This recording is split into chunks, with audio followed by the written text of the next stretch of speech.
That was so unlucky, so unlucky. The nature of their goal was ridiculous. I'm telling you, if my goalkeeper did that on FIFA, I would quick sell him the next game. This is no laughing matter. What kind of cheese is that? How unlucky can we get? We just did not get the rub of the green tonight. Cooper had a few absolute sitters. Costa at the end does all the hard work, just cannot produce the finish. And that was the tale of the game. We were doing all of the hard work. It was just when it came to that final bit of quality, we had about as much cutting edge as a butter knife. Bamford, I feel so sorry for the guy. I was absolutely buzzing when he got that goal, but it wasn't to be. It wasn't to be today, and we keep our heads held high. That's really going to put a dent into our push for Europe, but what can you do? Hey guys, it's James Toon. Welcome back to South Stand Stories, and it just was not to be today. Unfortunately, we tried, but we just did not have that final end product. When Pablo came on, it improved a bit, the passing was a bit quicker, and we created a few more chances, but it just wasn't our night tonight. It wasn't our night last time against Wolves, and it just wasn't this time.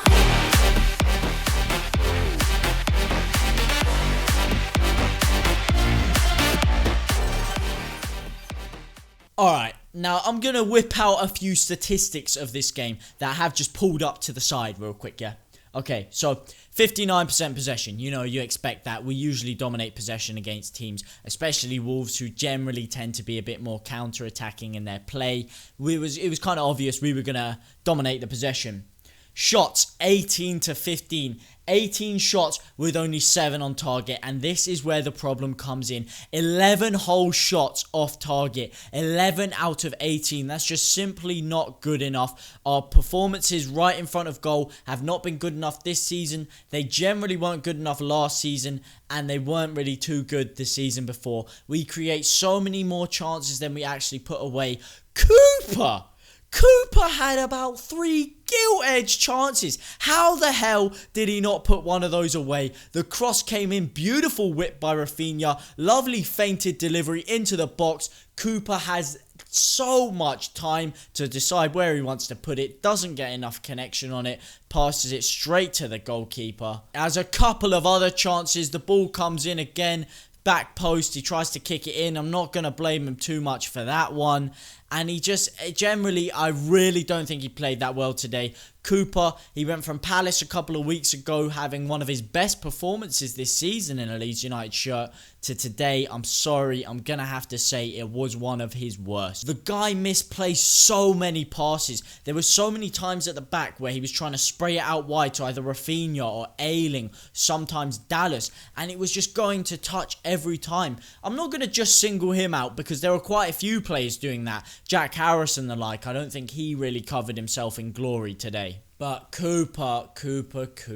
You know what I should specify? I'm talking about Cooper's attacking play here, because defensively, we didn't really give Wolves too much of a sniff. They had the Pedro Neto chance where he could have crossed it into Traoré, and then he smashed it over the bar, and then a few other long shots they had, and then obviously that absolute cheese goal from Adama Traoré. Cheese. That's the only word I have to describe it. Cheese. It was just pure 1 in a million luck that you'd never see something like that coming. Kind of like the Crystal Palace goal we conceded where it ricocheted off Costa's arse and flew in the back of the net. They're just goals that you cannot legislate for. So generally, I think the defence held up very well today. That's what I mean. I like that defensive partnership of Struijk, Cooper, Ayling at right back, either Dallas or Alioski left back. I think it just works. And you know what? It worked today a treat. Now, I touched on Jack Harrison before, and I touched on him before the game as well. I said I didn't really think Traoré could hold a candle to hold a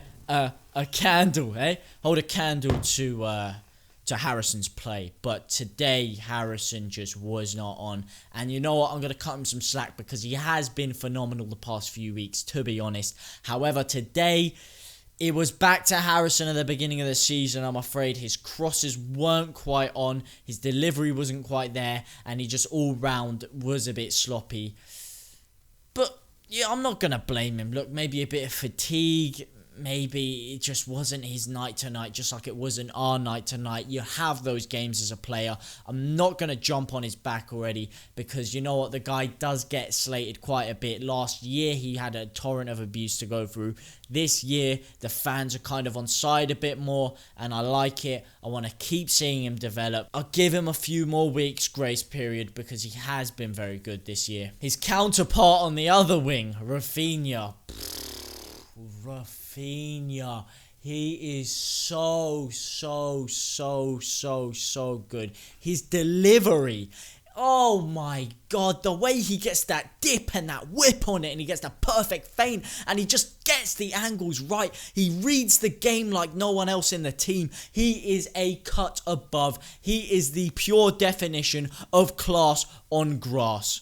He is absolutely fantastic. When I say that guy's going to get a Ballon d'Or in the next few years, I mean it. He is sensational. What is there that this guy can't do? There's rumours that Neymar has paintings of Rafinha on his wall. And I mean, hey, I heard it through the grapevine, but I would not be surprised, because that guy is sauce.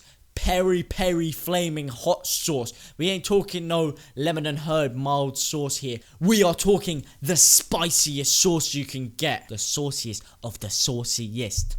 For the sauciest don to ever don that Brazilian kit, whether it's amateur or professional. The sauciest don to ever don that kit. Let me go through some of the other statistics. 8 fouls to 13. So they actually committed more fouls than us this game. But you wouldn't have figured that with the refereeing decisions, would you? He was giving them absolutely everything today. I mean, I don't want to badger on about the referees, because it can be a bit biased. But I mean, that last 5-10 minutes, how they didn't add extra time on with that 5 minutes, I don't know. Because they were wasting so much time. They started taking the ball into the corner in the 86th minute. I know that's technically not counting as time wasting. But then they were diving around the floor all over the gaff. I don't know if they really were getting these concussions, because to me, it looked like Cody headed the ball square out. Obviously, I don't know the clear extent of it, but come on, I don't think they had about 2 or 3 in the last 3 minutes. Surely they were just taken to the floor. They were playing the dark arts. And you know what? I can't criticise them for doing that, because if that's my team, I'm very happy about it. But I just wasn't happy with the way it was officiated. Like when Pedro Neto was pissing around with the ball in the corner, the referee just slowly strolled over to him, gave him a yellow card. That wasted about 40-45 seconds of the game. And what a 45 seconds they could have been. What a 45 seconds before the game ended we could have had. The ball from Rafinha, I'm screaming, no, that's not a good ball. It's not going to work. But oh, so wrong was I. It falls beautifully to Costa's feet. He does all the hard work. Absolutely sublime touch. Silk, linen silk to get that down without the defender getting a foot to it. Carves it round him, opens up his body, and just whacks it down the middle of the goal. He did all the hard work. He just needed that finish. That would have been perfect. I'm going to go through my 1 to 11 player ratings. Meslier, I'm going to give him an 8. I don't think he played bad. I feel like that was very harsh on him. That was so unlucky. Especially what happened last week. He really did not need this for his confidence. I can't blame him. Look, maybe you could say he should have got to the ball quicker. His positioning should have been a little bit better. But you can't legislate for something like that. You just can't. I'm sorry. Ayling again, I thought he was fantastic. Struijk again, fantastic. I'll give them both 8 out of 10s. Cooper, I'll give him a 6 out of 10. Mainly because of his finishing and a couple of wayward passes.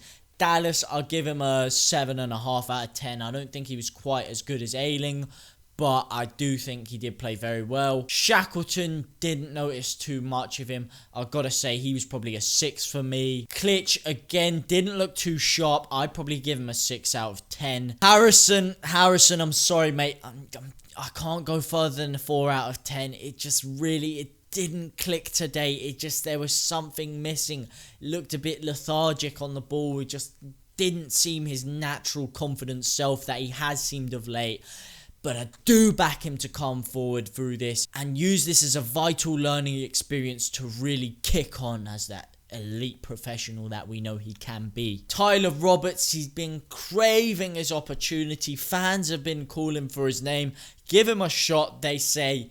And today, it just wasn't what he has been doing the past few times with substitute performances.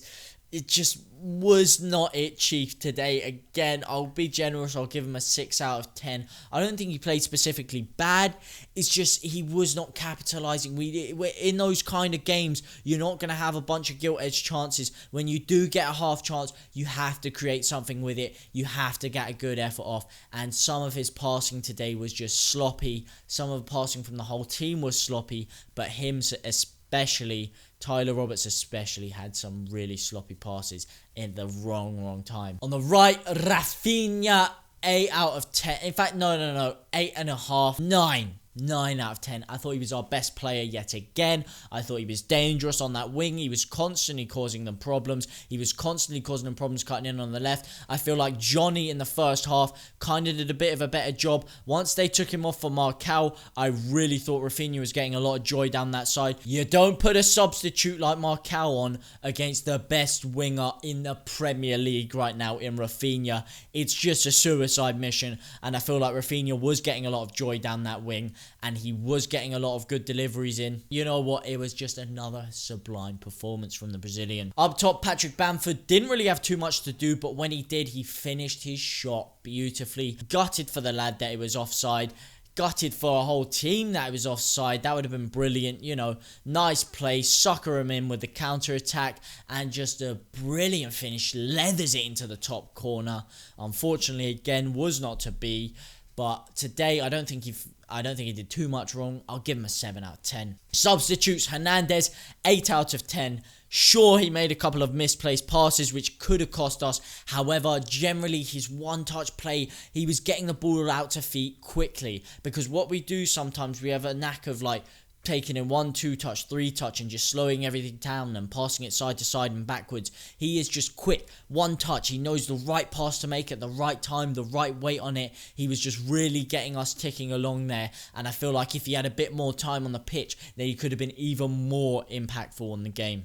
Helder Costa and Alioski didn't really have too much time to impact themselves. Alioski, I'll give him a 5 out of 10. Didn't do too much right, didn't do too much wrong. Very solid performance from the guy from what he was on the pitch.